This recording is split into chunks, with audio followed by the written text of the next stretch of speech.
유명한 미국 프로미식 축구 선수가 인터뷰 중에 자신이 최고의 선수가 될 수 있었던 이유에 대해서 이렇게 말하였습니다. 훌륭한 선수는 공이 있는 곳으로 달려가지만 위대한 선수는 공이 향하는 곳으로 달려간다. 저는 이 말을 우리 믿음의 언어로 바꾸어 보았습니다. 훌륭한 그리스도인은 은혜가 있는 곳으로 달려가지만 위대한 그리스도인은 은혜가 향하는 곳으로 달려갑니다. 은혜가 이미 머물러 있는 곳을 찾아가는 것도 참 귀한 일입니다. 그러나 더 깊은 믿음은 하나님의 은혜가 지금 어디를 향하고 있는지를 아는 것이죠. 주님의 마음이 어디를 향하고 있는지, 주님의 긍휼이 누구를 향하고 있는지, 또 주님의 구원이 어떤 사람에게 흘러가고 있는지를 믿음으로 바라보는 것입니다. 오늘 본문에는 예수님의 은혜가 향하는 곳으로 나아간 한 여인이 등장합니다. 이 여인은 유대인이 아닙니다. 두로와 시돈 지방에 살던 가나안 여인입니다. 병행 본문인 마가복음에서는 수로보니게 여인으로 등장합니다. 유대인의 시각에서 보면 그는 이방인이었고 또 언약 밖에 있는 사람처럼 여겨졌습니다. 당시 그 지역의 많은 사람들은 인생에 어려움이 생기면 바알 신당이나 우상에게 나아가 빌었을 것입니다. 그러나 이 여인은 달랐습니다. 자기 인생의 가장 아픈 문제 앞에서 우상에게 나아가지 않았습니다. 사람의 도움만 붙들지도 않았습니다. 그는 예수님께 나아갔습니다. 본문 22절의 말씀입니다. 가나안 여자 하나가 그 지경에 나와서 소리질러 이르되 주 다윗의 자손이여 나를 불쌍히 여기소서. 내 딸이 흉악하게 귀신 들렸나이다. 이 가나안 여인에게는 가슴 아픈 사연이 하나 있습니다. 사랑하는 딸이 흉악하게 귀신 들린 것입니다. 자녀가 괴로워하는 모습을 보는 부모의 고통은 말로 다 표현할 수 없죠. 차라리 내가 아팠으면 좋겠다고 생각하는 것이 부모의 마음입니다. 이 여인도 얼마나 많은 밤을 눈물로 지새웠겠습니까? 딸이 괴로워하는 모습을 보면서 얼마나 한숨을 쉬었겠습니까? 그러나 인간의 힘으로는 더 이상 어떻게 할 수 없는 자리까지 이르게 되었습니다. 그때 이 여인은 예수님에 대한 소문을 듣습니다. 병든 자를 고치시는 분, 귀신을 내어 쫓으시는 분, 절망 가운데 있는 사람을 불쌍히 여기시는 분, 그 예수님께서 가까운 곳에 오셨다는 소리를 들었습니다. 그래서 그는 예수님께 나와 부르짖었습니다. 주 다윗의 자손이여 나를 불쌍히 여기소서. 우리는 여기서 중요한 사실을 하나 보게 됩니다. 이 여인은 예수님을 단순히 능력 많은 선생이나 기적을 행하는 사람으로만 부르지 않습니다. 주 다윗의 자손이라고 호칭합니다. 이것은 메시아를 부르는 고백이죠. 유대인들조차 예수님을 제대로 알아보지 못할 그 당시 이 이방 여인은 예수님을 메시아로 고백하고 있습니다. 그는 자기 문제 때문에 예수님께 나아왔지만 그 입술에는 놀라운 믿음의 고백이 담겨 있었습니다. 사람들이 보통 예수님을 믿게 되는 동기는 사람마다 제각각입니다. 어떤 사람은 말씀을 듣다가 예수님을 만납니다. 어떤 사람은 가족의 전도를 통해 교회를 나오게 됩니다. 어떤 사람은 인생의 허무함 때문에, 또 어떤 사람은 질병과 고난 때문에, 또는 자녀의 문제 때문에, 가정의 문제 때문에 주님 앞에 나아옵니다. 처음부터 신앙의 깊은 진리를 다 알고 나오는 사람은 많지 않습니다. 처음부터 모든 것이 준비되어서 나오는 사람도 많지 않습니다. 때로는 눈물 때문에 나옵니다. 절박함 때문에 나옵니다. 살려달라는 그 마음 하나로 나옵니다. 그런데 그 주님은 그 발걸음을 아주 귀하게 보십니다. 그리고 중요한 것은 문제 자체가 아닙니다. 그 문제 앞에서 내가 어디로 가느냐가 더 중요합니다. 어떤 사람은 문제 앞에서 더 원망합니다. 더 분노합니다. 더 자기 고집을 붙듭니다. 마치 10가지 재앙을 겪고도 끝까지 마음을 완악하게 했던 바로 왕처럼 어려움 속에서도 하나님께로 돌아오지 않는 사람도 있습니다. 그러나 이 가나안 여인은 달랐습니다. 자기의 고통을 가지고 예수님께 나아왔습니다. 자기 눈물을 가지고 예수님께 나아왔습니다. 자기 딸의 문제를 예수님 앞에 가지고 왔습니다. 이것이 믿음의 시작입니다. 우리도 인생의 문제를 만날 때가 있습니다. 가정의 문제, 자녀의 문제, 건강의 문제, 관계의 문제, 물질의 문제, 마음의 문제들을 만납니다. 그러할 때 우리는 어떻게 반응하십니까? 혼자 버티고 계십니까? 자존심 때문에 기도하지 못하고 계십니까? 체면 때문에, 누구의 다른 사람의 눈 때문에 주님께 엎드리지 못하고 계십니까?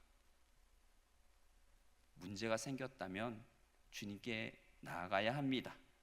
완벽한 믿음을 가지고 나아오는 것이 아닙니다. 부족한 모습 그대로 나오는 것입니다. 무너진 마음 그대로 나오는 것입니다. 주님, 나를 불쌍히 여겨 주십시오. 이 한마디의 기도가 믿음의 문을 엽니다. 그런데 본문에서 이해하기 어려운 장면이 나옵니다. 이렇게 절박한 마음으로 예수님께 나온 여인에게 예수님은 아무 말씀도 하지 않으십니다. 그 여인은 소리를 지르며 간절히 구했는데 예수님은 침묵하셨습니다. 기도하는 사람에게 가장 힘든 순간이 바로 이런 순간인 것 같습니다. 주님께 부르짖었는데 아무 대답이 없는 것처럼 느껴지는 순간입니다. 나는 답답해 죽을 것 같은데 주님은 침묵하시는 것처럼 보일 때가 있습니다. 그때 우리는 쉽게 낙심합니다. 하나님이 내 기도를 듣지 않으시는가 보다. 주님이 나를 외면하시는가 보다. 역시 나는 안 되는 사람인가 보다. 그렇게 마음이 무너질 때가 있습니다. 그러나 주님의 침묵이 곧 거절은 아닙니다. 주님의 기다리심이 곧 무관심은 아닙니다.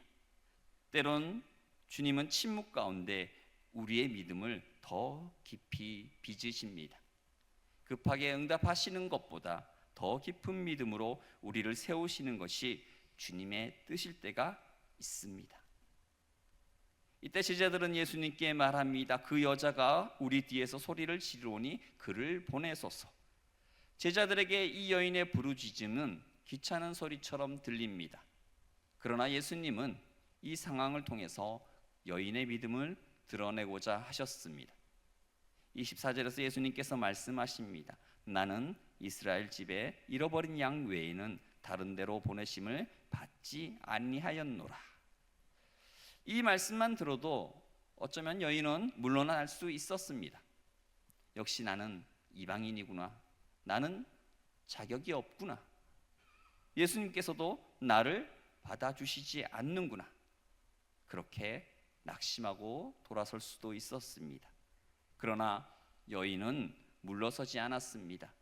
오히려 예수님께 절하며 말합니다. 주여, 저를 도우소서. 얼마나 짧은 기도입니까? 그러나 얼마나 깊은 기도입니까? 긴 말이 필요 없었습니다. 상황 설명을 길게 할 필요도 없었습니다. 그의 마음은 한 문장에 담겨 있었습니다. 주여, 저를 도우소서.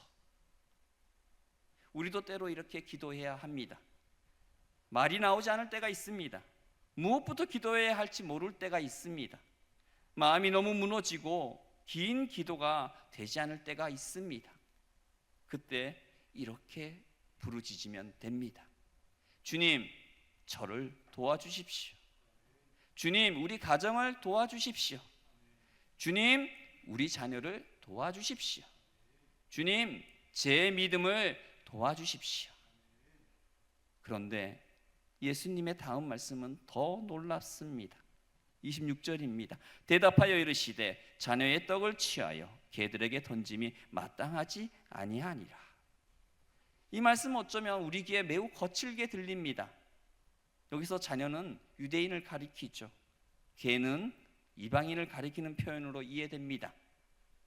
당시 유대인들은 이방인을 낮추어 보는 그런 문화적 분위기 속에 있었던 그런 시대이죠.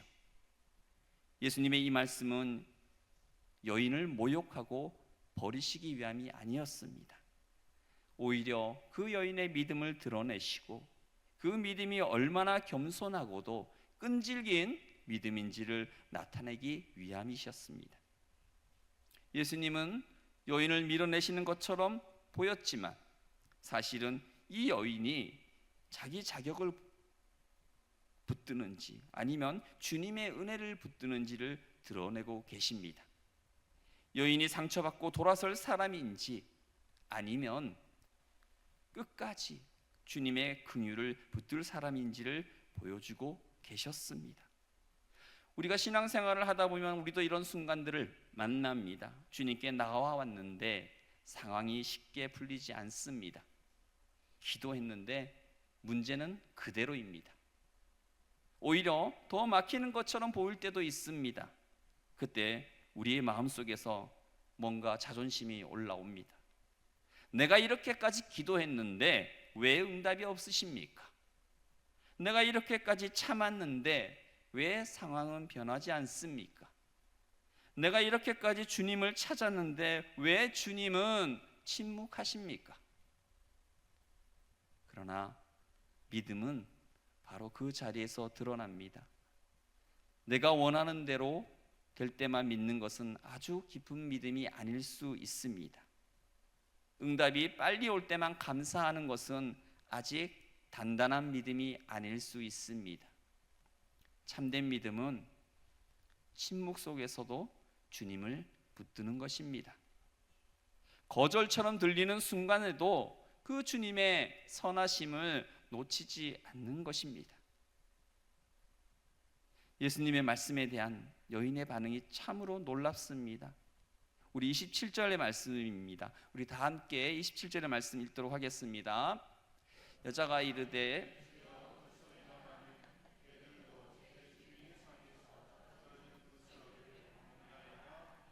아멘. 주여 올소이다. 이 한마디에 이 여인의 겸손이 담겨 있습니다. 여인은 따지지 않습니다. 분노하지도 않습니다. 왜 나를 그렇게 대하십니까? 라고 항의하지도 않습니다. 나도 자격이 있습니다. 라고 주장하지도 않습니다. 오히려 주님의 말씀을 인정했습니다. 그러나 거기서 끝나지 않습니다. 개들도 제 주인의 상에서 떨어지는 부스러기를 먹나이다. 이 말은 포기가 아닙니다. 이것은 믿음의 포기 선언이 아니라 믿음의 붙듦입니다. 여인은 이렇게 말하는 겁니다. 주님, 맞습니다. 저는 자녀의 떡을 요구할 자격이 없는 사람입니다. 그러나 주님, 주님의 상에는 은혜가 너무 풍성하지 않습니까? 자녀들이 먹고도 남는 은혜가 있지 않습니까? 그 상에서 떨어지는 부스러기라도 제게 허락하신다면 제 딸은 살 수 있습니다.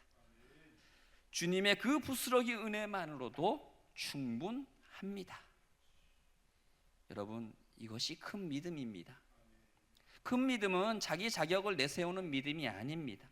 큰 믿음은 내가 이만큼 했으니 하나님이 당연히 응답하셔야 합니다 라고 주장하는 믿음이 아닙니다. 큰 믿음은 하나님의 은혜가 얼마나 큰지를 아는 믿음입니다. 나는 부족하지만 주님의 은혜는 충분하다고 믿는 것입니다.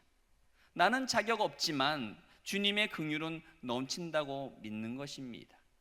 나는 약하지만 주님의 능력은 온전하다고 믿는 것입니다. 우리는 종종 기도할 때 하나님과 거래, 딜을 하려고 합니다. 제가 이만큼 했으니 응답해 주셔야 합니다. 제가 봉사했으니 복을 주셔야 합니다. 제가 헌신했으니 제 문제를 해결해 주셔야 합니다. 그러나 그것은 믿음이라기보다는 계산입니다. 신앙의 언어를 사용하지만 마음은 흥정에 가까울 수 있습니다. 참된 믿음은 하나님을 신뢰하는 것입니다. 당장 응답이 보이지 않아도 하나님을 신뢰하는 것입니다. 내가 원하는 방식이 아니어도 하나님을 신뢰하는 것입니다. 침묵처럼 보이는 시간에도, 거절처럼 들리는 말씀 앞에서도 그 하나님의 선하심을 놓치지 않는 것입니다. 가나안 여인은 예수님의 침묵 앞에서도 물러서지 않았습니다. 제자들의 냉담함 앞에서도 포기하지 않았습니다. 예수님의 거절처럼 들리는 말씀 앞에서도 무너지지 않았습니다. 그는 오히려 그 말씀 안에서 은혜의 틈을 보았습니다. 사람들은 벽을 보았지만 이 여인은 문을 보았습니다. 사람들은 거절을 들었지만 이 여인은 그 부스러기 은혜의 가능성을 붙들었습니다. 믿음은 내 감정이 흔들린다고 해서 주님의 성품까지 흔들린다고 생각하지 않는 것입니다. 믿음은 끝까지 그 주님의 긍휼을 붙드는 것입니다. 개들도 제 주인의 상에서 떨어지는 부스러기를 먹나이다. 참 이 말을 읽을 때마다 너무나 절박한 고백입니다.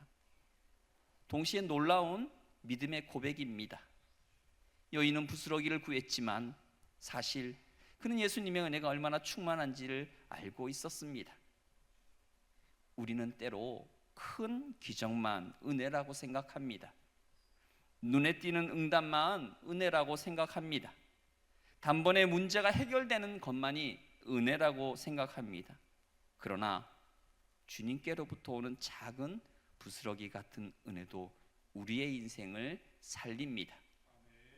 성도 여러분, 은혜는 크기로만 평가되는 것이 아닙니다. 은혜는 출처가 중요합니다. 주님께로부터 온 은혜라면 아무리 작아도 능력이 있습니다. 사람의 큰 도움보다 주님의 아주 작은 은혜가 더 큽니다. 세상의 큰 위로보다 주님의 한마디 말씀이 더 강합니다. 사람의 박수보다 주님의 인정이 더 귀합니다. 그래서 이 여인은 부스러기라도 구했습니다. 왜냐하면 그 부스러기가 주님의 상에서 떨어진 것이기 때문이죠. 주님의 상에서 떨어지는 은혜라면 그것으로만으로도 충분하다고 믿었습니다. 가나안 여인이 이처럼 예수님께 부스러기 은혜를 구했을 때 예수님께서 어떻게 반응하셨습니까? 28절의 말씀입니다. 우리 28절의 말씀을 우리 큰 목소리로 함께 읽겠습니다. 이에 예수께서 대답하여 이르시되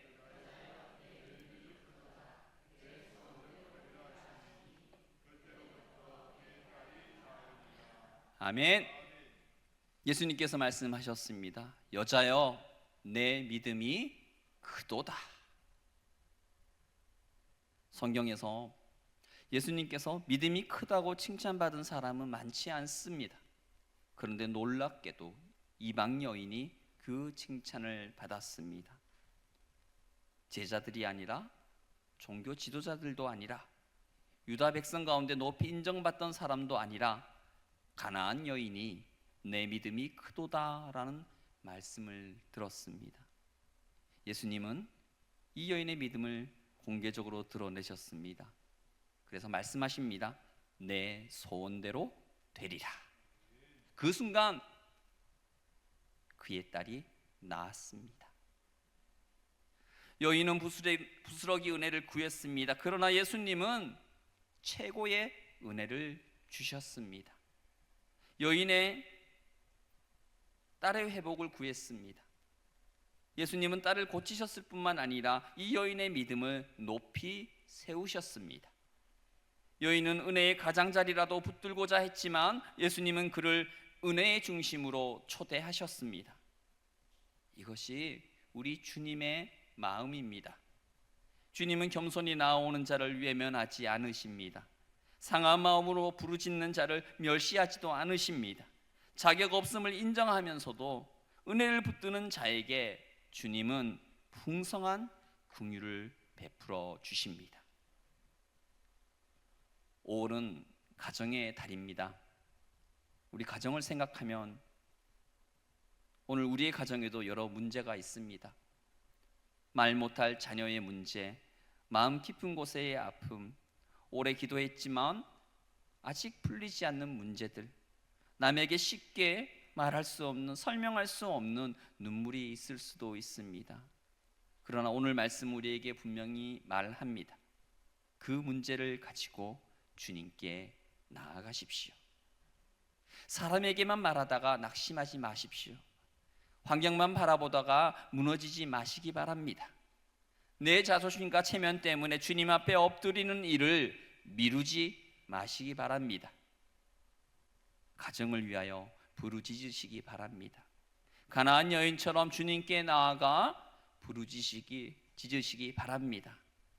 주님, 나를 불쌍히 여겨 주십시오. 주님, 우리 가정을 불쌍히 여겨 주십시오. 주님, 우리 자녀를 불쌍히 여겨 주십시오. 주님, 부스러기 은혜라도 제게 허락하여 주십시오. 그 기도는 결코 작은 기도가 아닙니다. 주님 앞에서는 눈물의 한숨도 기도가 됩니다. 말로 다 표현하지 못한 마음도 주님은 들으십니다. 믿음으로 흘리는 눈물 한 방울도 주님 앞에서는 헛되지 않습니다. 오늘 이 시간 주님이 우리에게 말씀하십니다. 내 믿음이 크도다. 내 소원대로 되리라. 이 말씀대로 우리 선돌교회 모든 여러분이 큰 믿음의 사람 되시기를 간절히 축원합니다. 기도하겠습니다.